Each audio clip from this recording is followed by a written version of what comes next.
Tonight, questions and answers about conjugal visits after two women were killed during a visit with their intimate inmate partners. Oh, it's a story you'll see only on CBS 13. Your reporter Madison Keevy getting answers about cons and conjugal visits in California and the early push to end that program.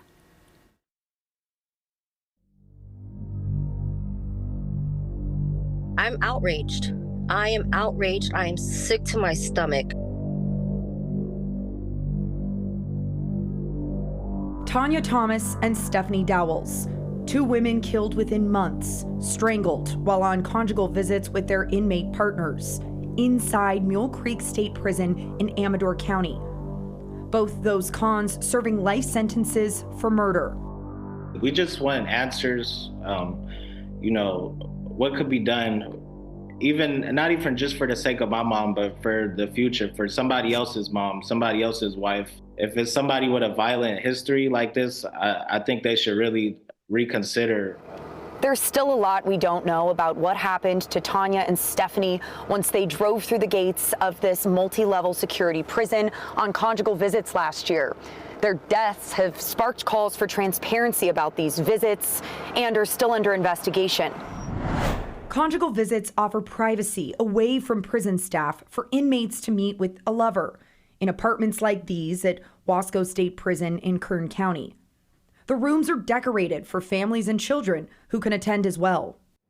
Mississippi was the first state to legalize conjugal visits to motivate Black inmates to work harder in the fields. It was based on completely racist premises that Black people don't have self-control, don't have morals, they're somewhat less than us. So this, giving them this primal opportunity to have sex.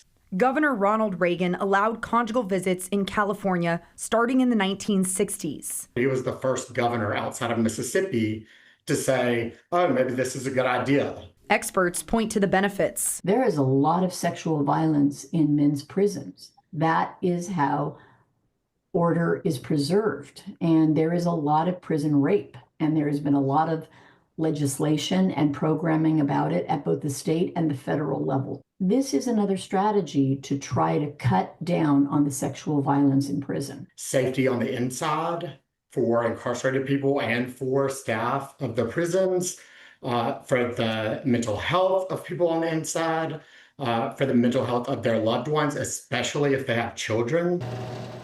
Most states have ended conjugal visits, citing costs.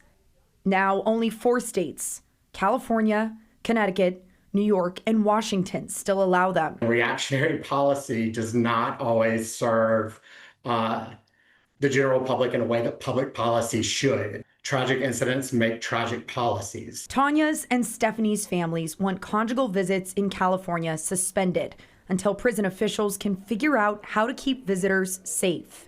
Republican Assemblyman David Tangipa wants to go a step further and stop conjugal visits permanently. I just find it so crazy that we just went about our day. There were 2 women that have been strangled to death within the same year at the same prison and with no action behind it.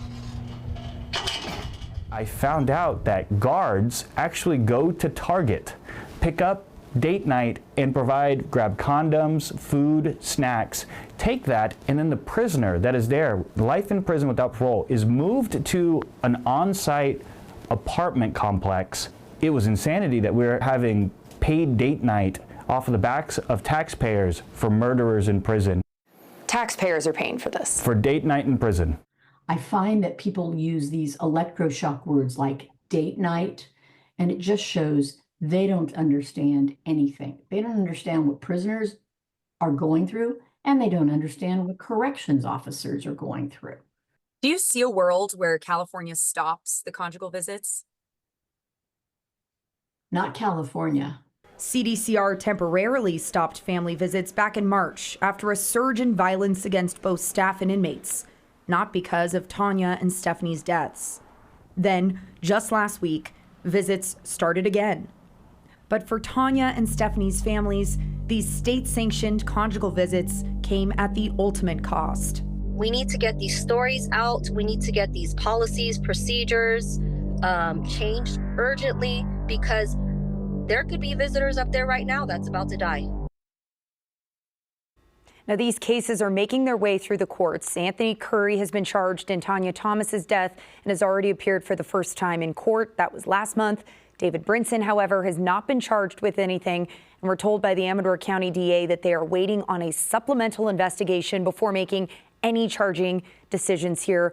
Of course, I'll also say we're waiting for a list of responses from CDCR, from numbers to costs to, more information about those alleged target runs. Right. It's pretty eye-opening to hear what they had to say about, okay, well, we want to stop the sexual desires or whatever in prison. But when you hear a lot of this too, a lot of the pros are the fact that they want to keep those family ties in an effort for the prisoners to not go through recidivism and get out and be more angry and continue crimes. Right. And they say that there's data. I mean, the experts I talked to say that there is just years and years of data that show it works, that there's an incentive to be reunited on the outside and to behave well in prison so you can get there, and it just keeps you calmer. So it's interesting bringing that part of this into the conversation. I was struck by, just to be devil's advocate, every single state except for 4 has gotten rid of them for a reason, right? Yeah. So there's so many different facets to this. I found it fascinating. Right. And I think the big takeaway that, one expert told me was there's risks and rewards, and each state has to decide which one outweighs the other.